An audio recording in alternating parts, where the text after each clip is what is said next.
a very good morning to all of you. It gives me immense pleasure to be part of the 8th annual summit of NATHEALTH. On this occasion, I address Srimati S. Aparna, Secretary, Department of Pharmaceuticals, Government of India, Dr. Harsh Mahajan, President, NATHEALTH, Dr. Shravan Subramaniam, Senior Vice President, NATHEALTH, all other luminaries who are present there at the venue, as well as those who have joined us virtually.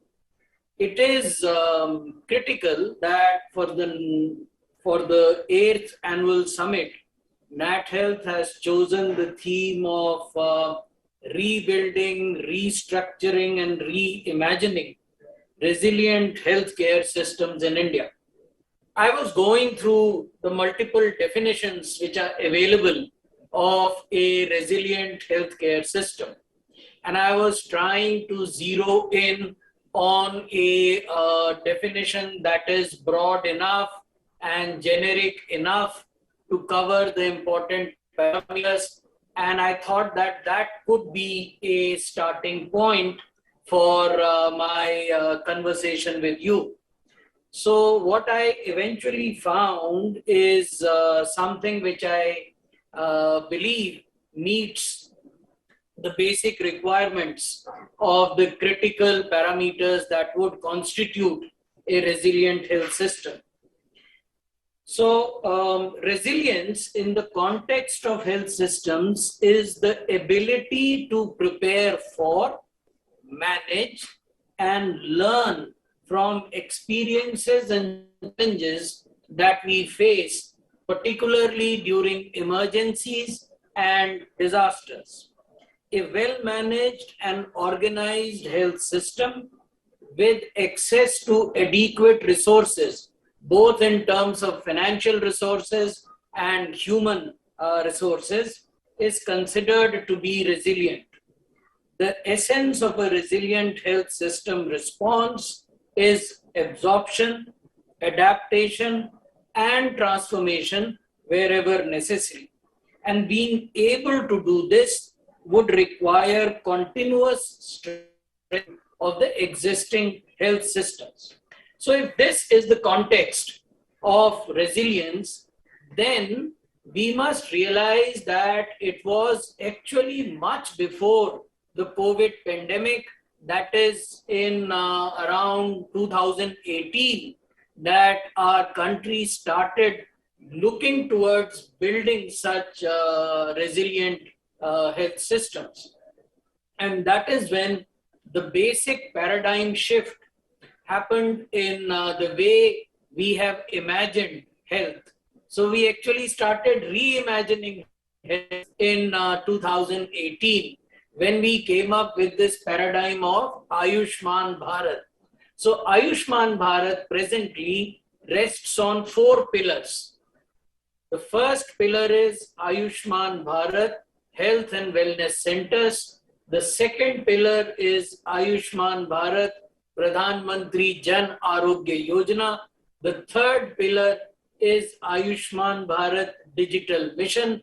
And the fourth pillar is Ayushman Bharat Pradhan Mantri Health Infrastructure Mission. So these are the 4 pillars. How are they connected and how do they lead to resilience? So what is the first port of call for a person if he or she falls sick, or if he or she wants to live a life that moves from mere treatment aspect of health to promotive or preventive and curative aspect of health, which is more in the nature of wellness or well-being?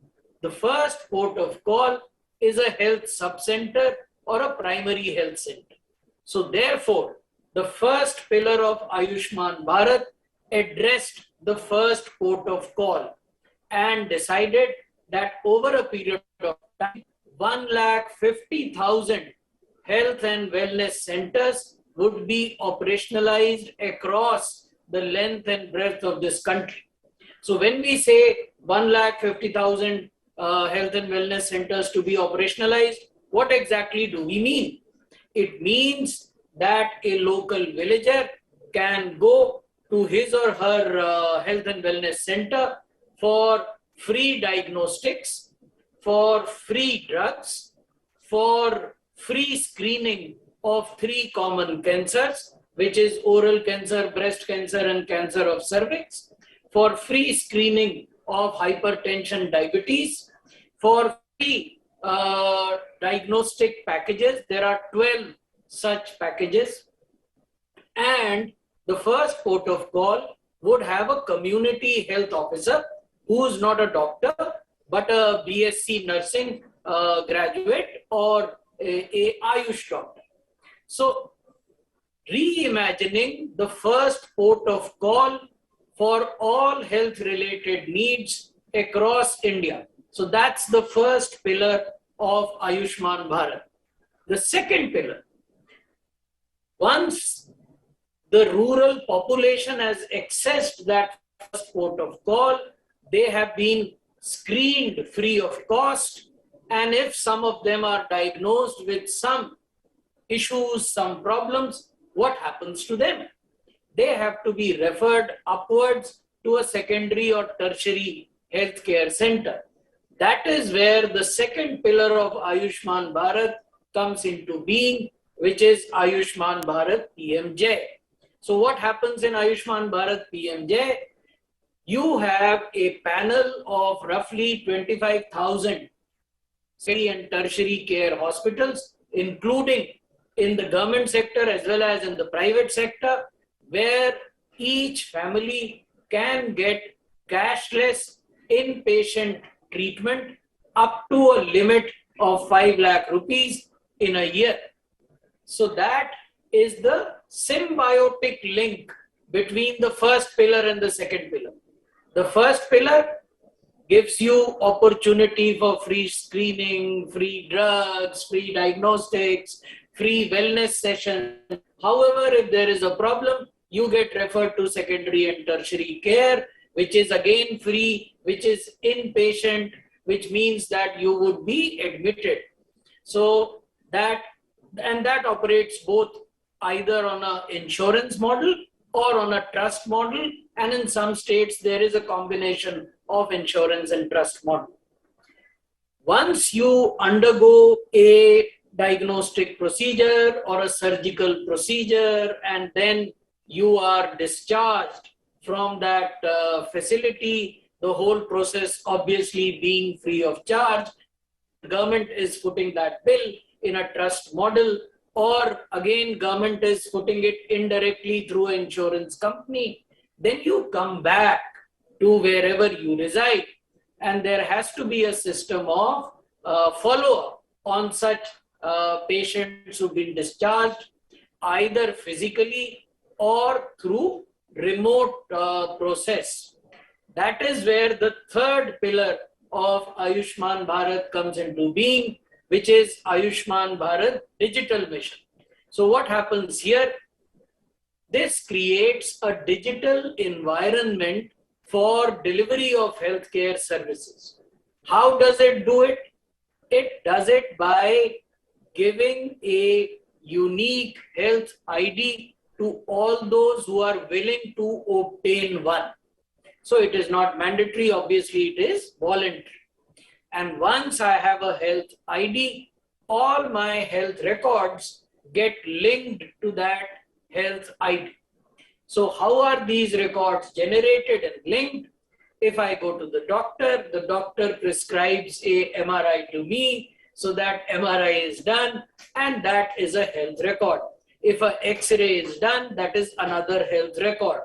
All those health records are linked to my health ID, and all these records I can store in a digital facility known as DigiLocker, again free of charge. So every time I go to a doctor, I need not carry a bunch of papers, underneath my shoulder and show them to the doctor. Everything is digitally available. But this information cannot be shared without my consent. So therefore, there is a digital consent artifact. So if I want to share a document with the doctor, I exercise my digital consent and the record gets pulled in from wherever it was created. So records are stored in a decentralized manner and it gets pulled in and the doctor can see it on his laptop or desktop or smart mobile. Tele Consultation is also part of this third pillar of Ayushman Bharat. We presently are encouraging assisted teleconsultation, which basically means that as a rural citizen, I go to the nearest health and wellness center where I told you there is a community health officer, and I tell the community health officer that this is my problem. The community health officer is connected through a application known as e-Sanjeevani to the specialist doctor who is sitting either in the district hospital or in the medical college hospital or in a private hospital if they are part of e-Sanjeevani in that particular state. And then the specialist doctor provides his or her opinion and consultation, and the CHO, the community health officer, who is sitting alongside the patient, explains it to the patient, and then the patient understands it and goes home.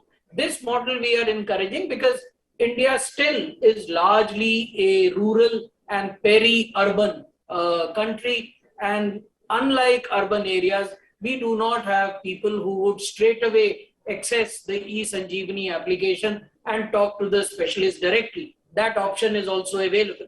So this is the third pillar of Ayushman Bharat. But these three pillars cannot deliver the desired result if we do not create health infrastructure in a saturation mode. Why is there a need for creating health infrastructure in a saturation mode? There is a need because in our country, there are states, there are geographies within states which have suffered from historical deficit in terms of health systems and health infrastructure creation. Therefore, there is a need that every block must have a diagnostic facility. So PM Abhin, which is the health infrastructure mission, the fourth pillar of Ayushman Bharat, it talks of every block having a diagnostic facility, a public health lab in every block. This would happen for the first time. It also talks of all districts with more than 5 lakh population having a critical care block of anywhere from 50 to 100 beds within the campus of the district hospital getting created. And wherever the population is below 5 lakhs, a referral facility and a referral transport system which will bring patients from these smaller districts to the bigger districts with population of 5 lakhs and above and admitted in those critical care blocks. Why do we need these critical care blocks? Because the pandemic has taught us that if you do not have these decentralized critical care blocks in every district, your main health facility, which is district hospital or medical college hospital, gets converted into a COVID hospital. Therefore, people are denied non-COVID essential health services. So everything under this fourth pillar of Ayushman Bharat would happen on a saturation mode. And this is a highly ambitious 64,000 crore outlay scheme for the next 5 years. So these are the four pillars: Ayushman Bharat Health and Wellness Centers, Ayushman Bharat Pradhan Mantri Jan Arogya Yojana, Ayushman Bharat Digital Mission, and Pradhan Mantri Ayushman Bharat Health Infrastructure Mission, which taken together would create a resilient health system. And this is the way the union government has tried to reimagine health.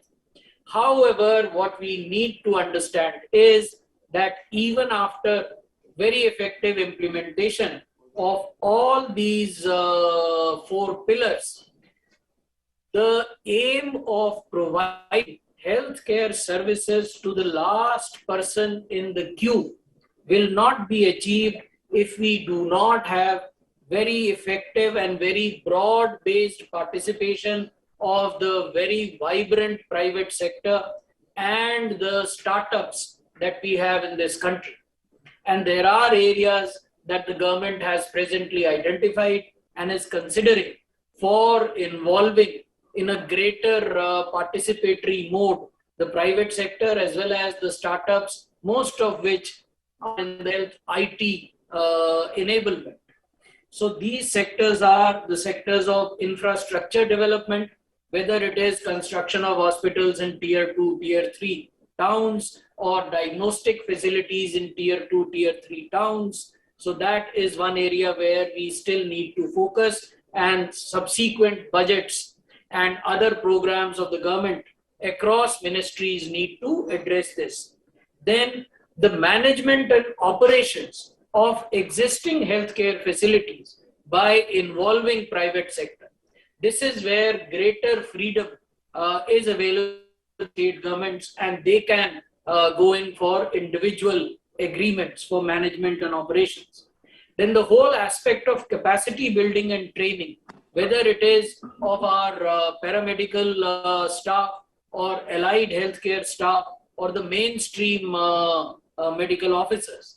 This is another area where small hospitals, big hospitals can all play a role, and most of these hospitals are vibrant entities in the private sector. Similarly, the IT infrastructure and the materials management space within the healthcare are areas where we are looking at private sector's greater participation along with state governments and the union government. So this was a bird's eye view. Hindi में जिसको विहंगम दृष्टि कहते हैं वो मैंने आपसे share की, and I hope that going ahead this relationship between NATHEALTH and the Union Ministry of Health and Family Welfare, as well as the various state governments which are represented by their health departments, will get strengthened, and we would be in a position to jointly deliver on most of these parameters. I once again thank you for having given me this opportunity of interacting with you. Thank you and namaste.